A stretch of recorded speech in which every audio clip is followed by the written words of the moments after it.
भारतीय शेअर बाजारात सोमवारी मोठी घसरण पाहायला मिळाली. सेन्सेक्स आणि निफ्टी जवळपास 3% खाली आले आणि मिडल ईस्टमधील वाढत्या तणावाचा परिणाम बाजारावर स्पष्टपणे दिसून आला. इराण-इस्रायल संघर्ष तीव्र झाल्यामुळे कच्च्या तेलाच्या किमती $100 पुढे गेल्या आहेत, ज्यामुळे जागतिक बाजारातही अस्थिरता वाढली आहे. Well, let me put it the other way.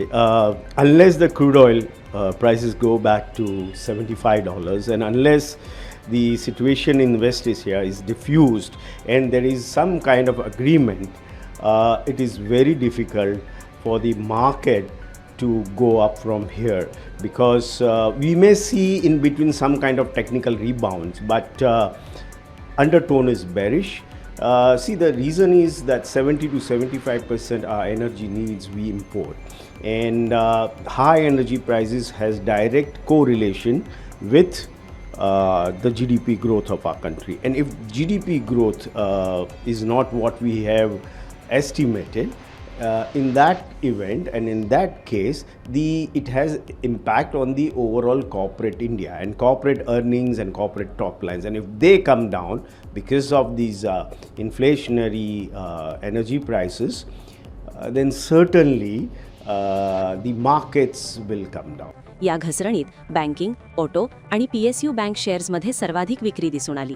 रुपया डॉलरच्या तुलनेत कमकुवत झाला असून परदेशी गुंतवणूकदारांची विक्री आणि वाढते बॉन्ड यील्ड यामुळे गुंतवणूकदार सावध झाले आहेत. तज्ज्ञांच्या मते येत्या काही दिवसांत बाजाराची दिशा मोठ्या प्रमाणावर मिडल ईस्टमधील परिस्थिती आणि कच्च्या तेलाच्या किमतींवर अवलंबून राहणार आहे. तेलाच्या किमती कमी झाल्या किंवा तणाव कमी झाला तर बाजारात काहीसा तांत्रिक रिबाउंड दिसू शकतो. It is nothing to do with the current macro, as I've been repeatedly telling, that current macro or the corporate India, but due to geopolitical scenario in West Asia, which is now resulting in high crude oil prices, which can have a huge negative impact on our economy. Is there any impact that you can see on the FII, FDI inflows? Well, it's very, very, I would say, fluid situation. Nobody knows that where the capital flight will go to and what kind of safe harbor they look for capital. So I don't know, but very difficult to predict anything, because yes, one can predict corporate earnings and make prognosis about capital markets, overall indices and earnings, but this is something nobody can predict.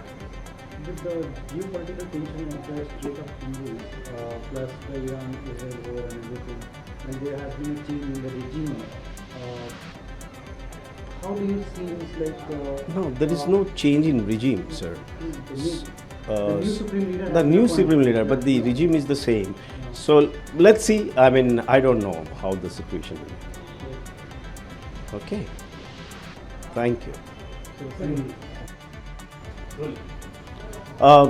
जाहिर है कि आज की जो गिरावट है ज़्यादातर जो क्रूड ऑयल प्राइसेस में स्पाइक आया है उस वजह से है. अब मार्केट में अंडरटोन बेरिश हो गया है. काफ़ी दिन से बेरिश था, लेकिन जो क्रूड ऑयल प्राइस में स्पाइक आया अब इस वक्त वो बहुत ही नेगेटिव हो सकता है. अगर ये लंबा चला तो उसका नेगेटिव इम्पैक्ट हमारी ओवरऑल इकोनॉमिक ग्रोथ यानी GDP ग्रोथ पे आ सकता है, और उस वजह से मार्केट में थोड़ा मंदी का माहौल छाया हुआ है. उम्मीद रखते हैं जब तक ये सिचुएशन रिजॉल्व नहीं होती यानी डिफ्यूज़ नहीं होती, क्रूड ऑयल प्राइसेस फिर से 75 के लेवल पे नहीं आ जाते, तब तक ये कहना मुश्किल होगा कि आगे चल के क्या होगा. उम्मीद यही रखते हैं सिचुएशन जल्दी से नॉर्मल हो जाए. Thank you. मात्र परिस्थिती अशीच राहिली तर भारतीय शेअर बाजारावर दबाव कायम राहण्याची शक्यता व्यक्त केली जात आहे. त्यामुळे गुंतवणूकदारांचे लक्ष आता जागतिक घडामोडी आणि पुढील काही दिवसांतील बाजारातील हालचालींकडे लागले आहे.